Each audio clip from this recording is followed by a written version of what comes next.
یہ تھے محترم جناب عبداللہ یوسف صاحب جو حمد و نعت بھی بیان کر رہے تھے اور اس کے ساتھ ساتھ اپنے جذبات کی ترجمانی بھی کر رہے تھے۔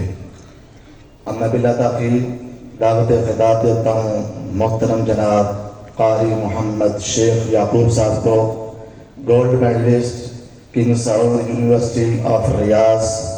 وہ آپ کے سامنے تشریف لاتے ہیں اور خطاب ذیشان فرماتے ہیں۔ محترم جناب قاری محمد یعقوب شیخ صاحب۔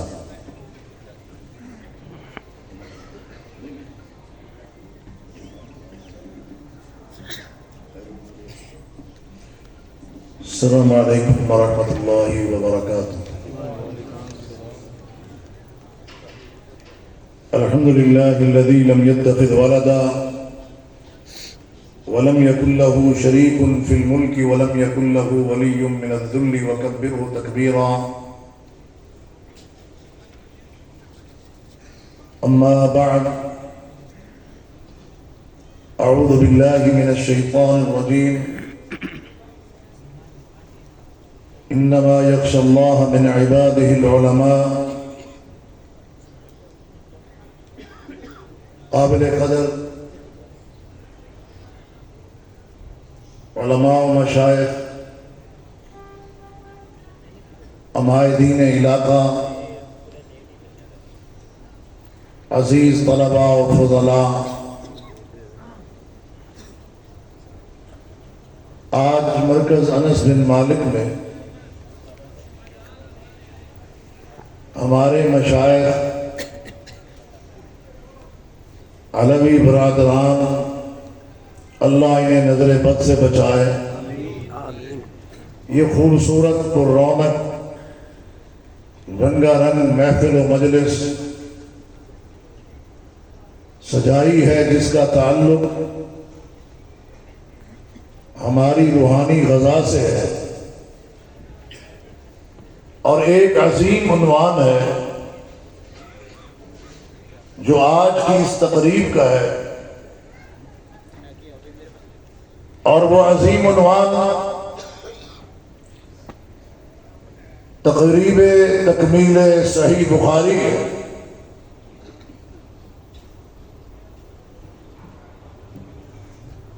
اللہ رب العالمین نے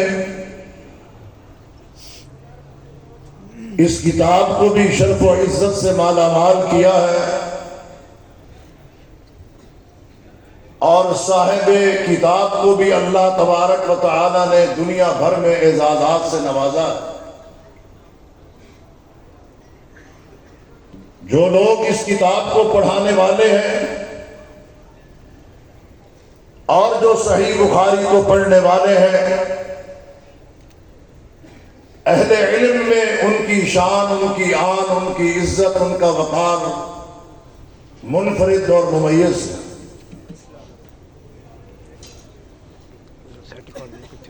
حضرات گرامی، ہم اگر امام بخاری رحمت اللہ علیہ کی سیرت کی طرف آتے ہیں کہ جس شخصیت نے اتنا بڑا کارنامہ سر انجام دیا،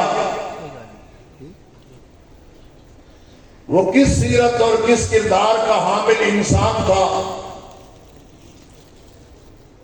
اس کا علمی قد کاٹ کتنا تھا،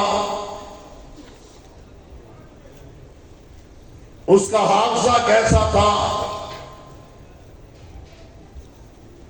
اور اہل علم میں اس کی شان، آن، عزت، مقام اور احترام کیا تھا۔ تو یہ بات حقیقت ہے کہ عام لوگوں نے نہیں، محدثین اور فقہاء نے انہیں امیر المؤمنین فی الحدیث، امام الفقہاء، سید الفقہاء، امام المحدثین فی الحدیث کے القابات سے جہاں یاد کیا ہے،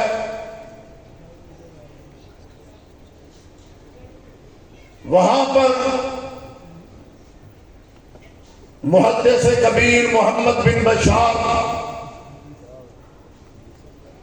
ان کی بصرہ آمد پر بول اٹھے قادم الیوم سید الفقہاء،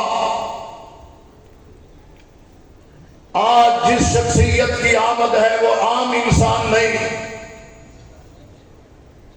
بلکہ فقیہوں کا سید اور سردار ہے۔ حضرات گرامی، بلا مبالغہ جب امام صاحب کی ذہانت کو، فطانت کو، علمی قابلیت کو اور لامحدود حافظے کو دیکھتے ہیں تو ابن حماد کا قول بھی سامنے آتا ہے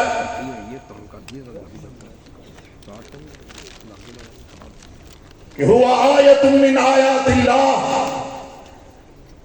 کہ امام بخاری اللہ کی چلتی پھرتی نشانیوں میں سے ایک نشانی تھے۔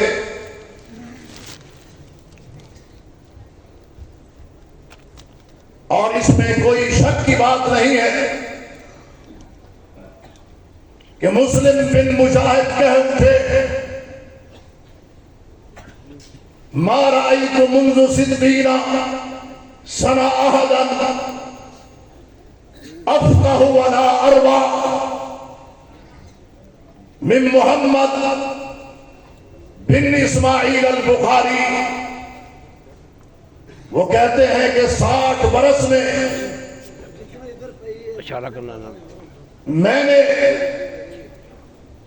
کسی کو نہیں دیکھا کہ اس کے اندر اور پیچھے کرو فقہ و ورات ہو جتنی امام بخاری کو اللہ نے عطا کر رکھی تھی۔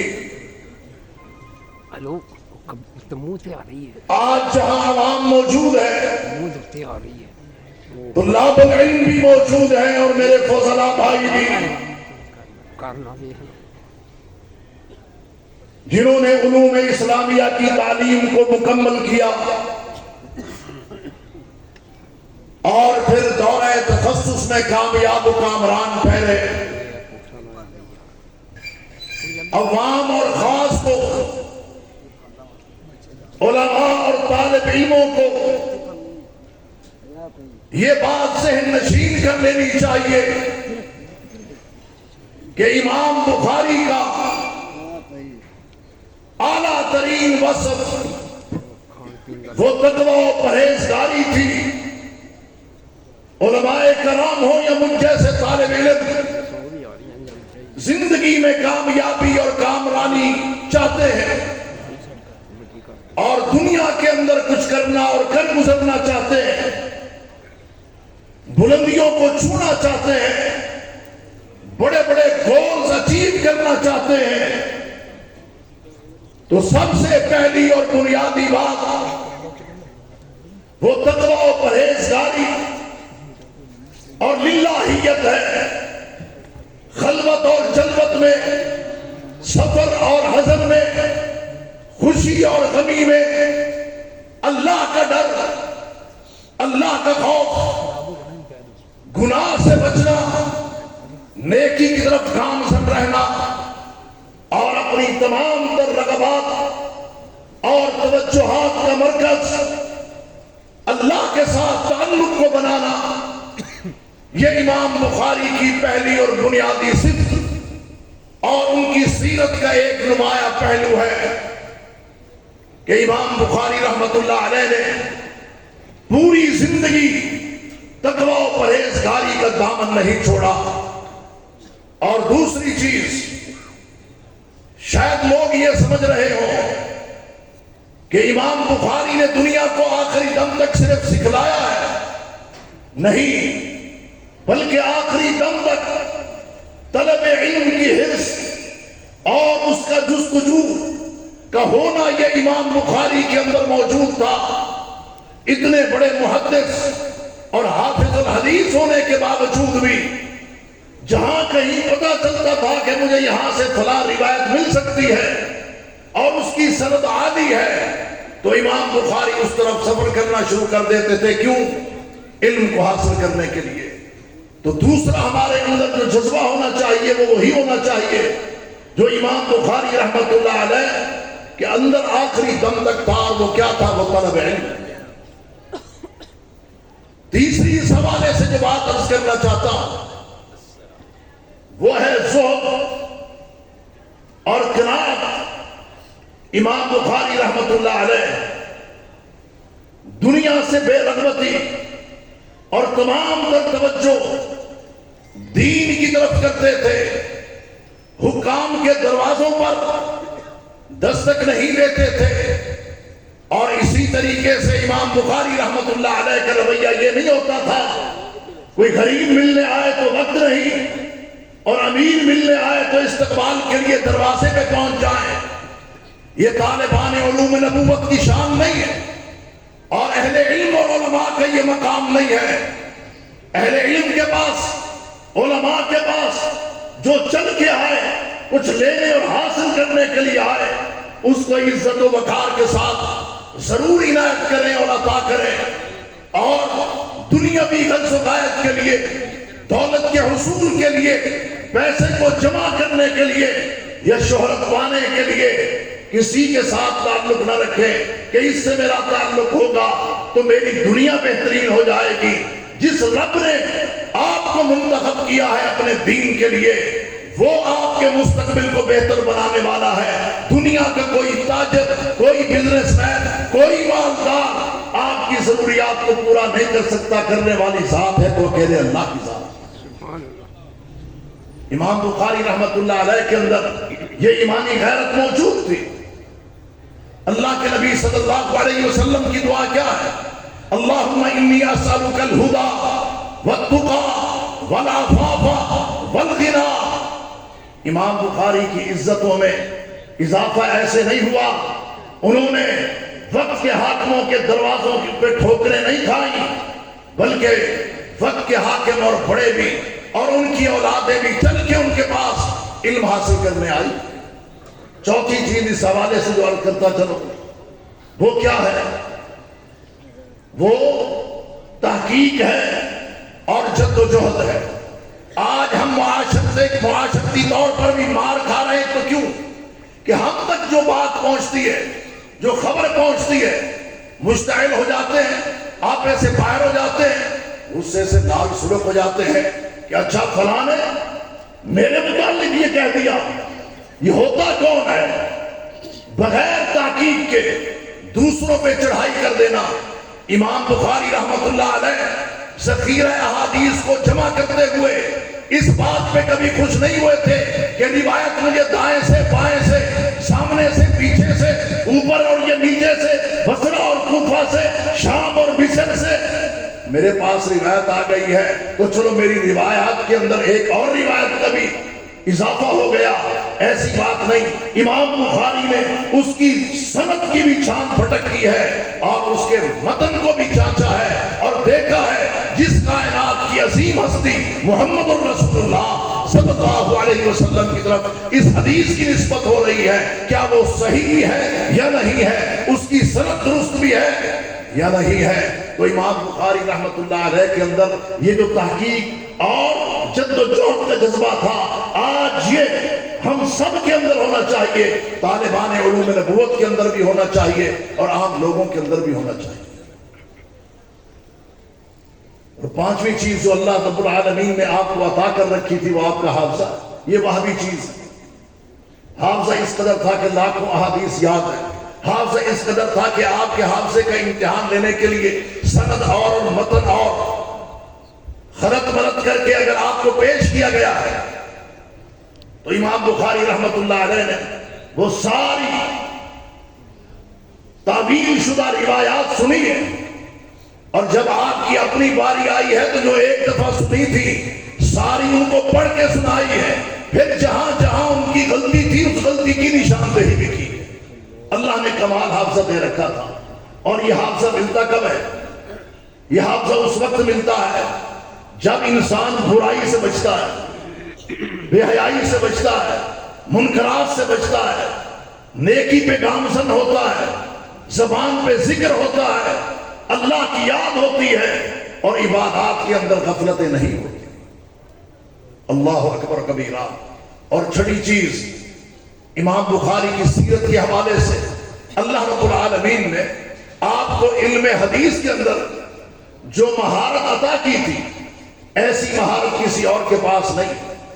وہ معاملہ حدیث کی جمع و ترتیب کا ہو، یا تشریح و توضیح کا ہو، یا احادیث کی تبویب کا ہو، باب باندھنے ہو، یا اسی طریقے سے دفاع حدیث کا معاملہ ہو، حجیت حدیث کی بات ہو، اور جس طرح القرآن یفسر بعضہ بعضا، قرآن بعض کی تفسیر کرتا ہے، الحدیث یفسر بعضہ بعضا، اسی طرح حدیث بھی بعض احادیث کی تفسیر کرتی ہے۔ اور امام بخاری نے اپنی بخاری کے اندر اس حوالے سے بھی کمال کر کے رکھ دیا۔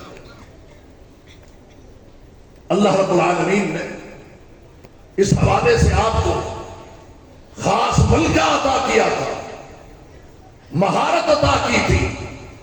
اور امام بخاری رحمت اللہ علیہ، اللہ تبارک و تعالی نے جو ان کو ساتویں خوبی دی وہ کیا ہے؟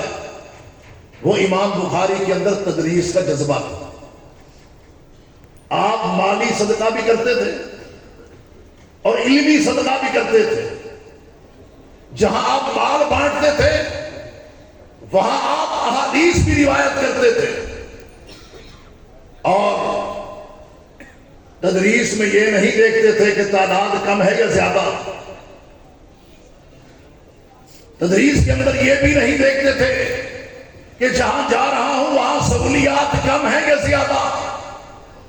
آج کیا وجہ ہے کہ دین کی اشاعت کا علم آج رکا ہوا ہے، تھما ہوا ہے۔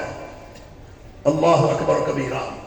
میں کراچی میں تھا جب جامعۃ الدراسات کا مدیر، تو میں ایک علاقے سے گزرا، تو وہ علاقہ ایسا تھا کہ جہاں پہ ایک چھوٹا سا کمرہ بنا ہوا، کچھ لوٹے پڑے ہوئے اور کچھ طالب علم پڑھ رہے۔ چند سالوں کے بعد گزرا تو عالی شان بلڈنگ بنی ہوئی۔ سبب کیا ہے؟ سبب یہ ہے کہ جب اساتذہ کسی بھی اپنے فاضل کو، طالب علم کو، عالم دین بننے والے اپنے ہونہار طالب علم کو کسی جگہ بٹھائیں اور وہ یہ دیکھنا شروع کر دے کہ میری تدریس تو تب شروع ہوگی جب فلاں فلاں سہولیات ہوگی۔ سہولتیں اللہ پیدا کرتا ہے۔ جس جگہ پر قرآن کا، حدیث کا علم پڑھا جائے، قال اللہ قال الرسول کا ڈنکا بج رہا ہو، وہاں اللہ تبارک و تعالیٰ رونقیں بھی دوبالا کر دیتا ہے، وہاں اللہ سہولیات کی بھی بارش کر دیتا ہے۔ لیکن کوئی آگے بڑھنے والا تو، اگر پہلے سہولیات کی فہرست اور لسٹ بنی ہوئی ہوگی تو بندہ سوچے گا یہ ہوں گی تو تب جاؤں گا، ورنہ میں تو تدریس نہیں کر سکتا۔ اور بھائی فراغت کے بعد جگہ کسی گرین بیلٹ میں مل جائے، حدیث پیش کرنے کا، آیت کی تشریح و تفسیر کا موقع فٹ پاتھ میں مل جائے، وہ بھی ضائع نہیں کرنا چاہیے۔ امام بخاری رحمت اللہ علیہ نے تدریس کا کوئی موقع ضائع نہیں کیا۔ اس وقت بڑے بڑے مدارس نہیں تھے، بڑی بڑی بلڈنگیں اور بڑی بڑی عمارتیں نہیں تھی، لیکن تدریس اس وقت میں تھی، اور تدریس اس وقت زندہ تھی تو آج یہ ہمارے مدارس موجود ہیں۔ اگر تدریس اس وقت مر چکی ہوتی، دین کی اشاعت کا سلسلہ ختم ہو چکا ہوتا، تو آج یہ دین اس طرح ہم تک نہ پہنچتا، اور یہ بخاری آج الحمدللہ اس خوبصورت طباعت کے اندر ہمارے سامنے نہ ہوتا۔ اللہ اکبر کبیرہ۔ اس کے ساتھ ساتھ جو اگلی خوبی ہے وہ کیا ہے؟ امام بخاری کا اپنے طالب علموں سے شفقت والا رویہ، شفقت والا رویہ۔ امام بخاری رحمت اللہ علیہ نے، یا آپ کر لیں گے پھر میں کر لوں، 2 منٹ خاموشی نہیں۔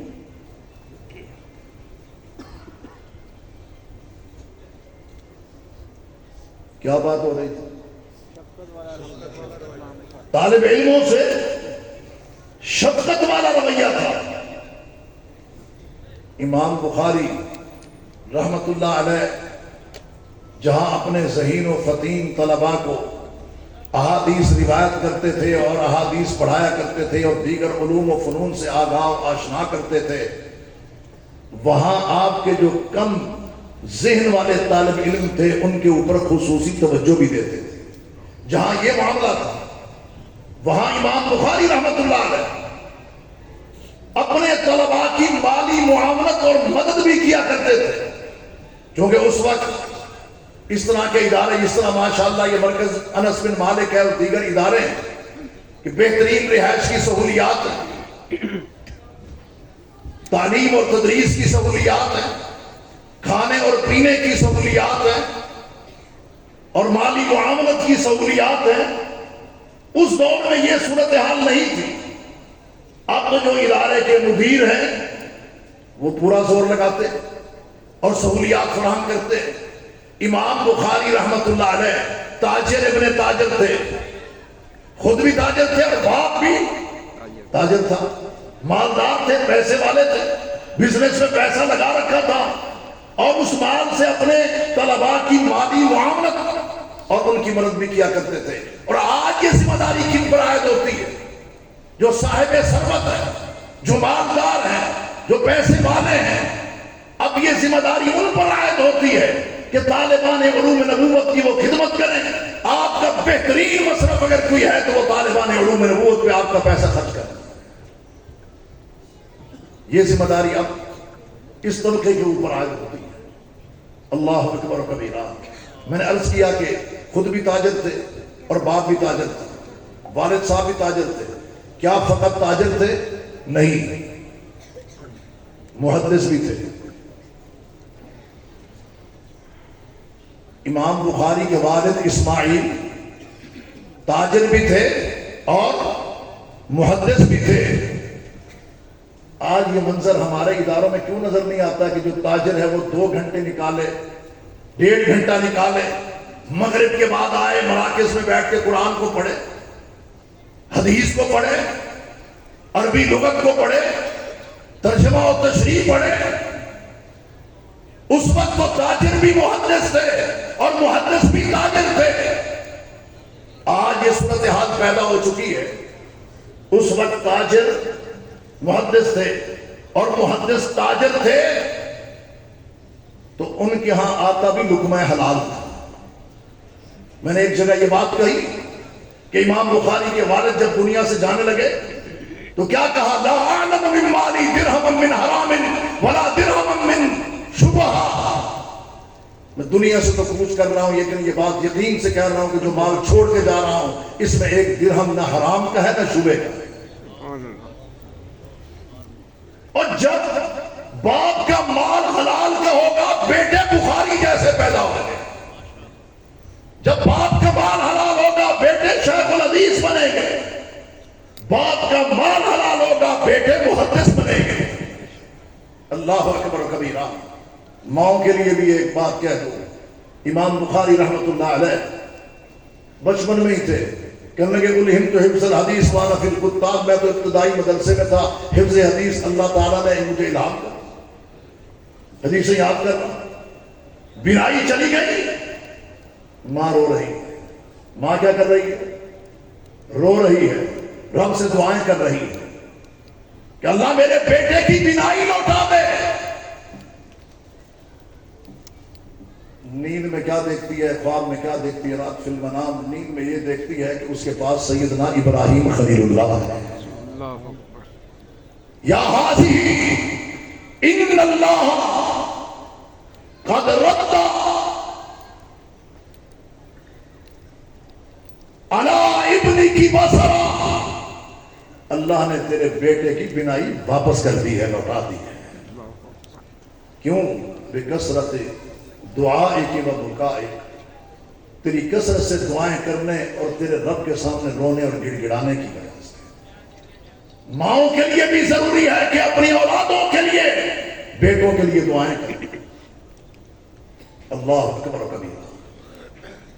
باپ کا مال حلال ہو، مائیں کی دعائیں شامل ہو، ماؤں کی دعائیں شامل ہو تو بیٹے شیخ الحدیث ہی بنتے ہیں، محدث ہی بنتے ہیں، عالم ہی بنتے ہیں. اللہ ان سے اپنے دین کا کام بھی لیتا ہے. پھر اللہ نے کتنا بڑا کام لیا. یہ صحیح البخاری، صحیح احادیث کا مستند ترین مجموعہ اگر کوئی ہے صحیح احادیث کا مستند ترین کوئی مجموعہ ہے تو کون سی کتاب ہے؟ بولو، جس کو پتا ہے وہ بولے جی۔ صحیح بخاری، اللہ اکبر و کبیرہ، یہ بخاری شریف یہ ایسی کتاب ہے جو امت مسلمہ کے تمام تر مسائل اس میں اللہ نے رکھ دیے ہیں، تمام تر مسائل اس میں موجود ہیں۔ امت مسلمہ کی رہنمائی کرنے والی، فکری رہنمائی، اعتقادی رہنمائی، سیاسی رہنمائی، معاشی رہنمائی، معاشرتی رہنمائی، میری خوشی، میرے غم، میرے نکاح، میرے طلاق، میرا ایمان و عقیدہ، ایک ایک موضوع۔ یہ صرف حدیث کی کتاب نہیں، یہ اسلام کی کتاب ہے، یہ اسلام کی تشریح ہے، یہ حدیث کی تبلیغ اور علم ہے، بخاری قرآن کی تفسیر ہے۔ اس کو معمولی نہ سمجھنا، اللہ کے نبی صلی اللہ علیہ وسلم کی ساری سیرت بخاری میں موجود ہے۔ آپ کی خلوتیں، آپ کی جلوتیں، آپ کا رونا، آپ کا مسکرانا، آپ کی دعوت، آپ کی تبلیغ، آپ کا جہاد، آپ کا قتال، سب اس کے اندر موجود ہے۔ کسی نے سیرت النبی کو پڑھنا ہو بخاری کو پڑھے، ایمان و عقیدے کو جاننا ہو تو بخاری کو پڑھے، علم کی گہرائیوں میں غوطہ زن ہونا ہو تو بخاری کو پڑھے۔ یہ معمولی نہیں، یہ عظیم کارنامہ ہے۔ اس کارنامے کو اللہ نے عزت و شرف سے نوازا ہے، وقار سے نوازا ہے، اور یہ ایسی کتاب ہے فروغ علم حدیث کے لیے جو سب سے نمایاں ہے۔ حدیث کی جمع و ترتیب ہو، تشریح و توضیح ہو، حدیث کا دفاع ہو، بلکہ اسلام کا دفاع، اور جتنے بھی منکرین اسلام ہیں اور دین اسلام پہ تان کرنے والے ہیں، یہ دین میں کیڑے نکالنے والے ہیں، بخاری شریف ان کا جواب ہے۔ اور پوری دنیا میں اللہ نے اسے جو عزت و شرف عطا کیا وہ کسی اور کتاب کو نہیں ملا۔ اصح الکتب بعد کتاب اللہ البخاری، قرآن مجید کے بعد صحیح ترین کوئی کتاب تو وہ بخاری شریف ہے، اور اسی لیے اس کا نام یہی ہے، الجامع الصحیح المسند المختصر من امور رسول اللہ صلی اللہ علیہ وسلم وسننہ وایامہ۔ مولانا عطاء الرحمن، عتیق الرحمن علوی صاحبان اور ان کے برادران، جامعہ مرکز کی انتظامیہ، معاونین و محبین، طلباء و فضلاء، سب کو ایک مرتبہ پھر مبارک آخر دعوانا جزاک اللہ خیر۔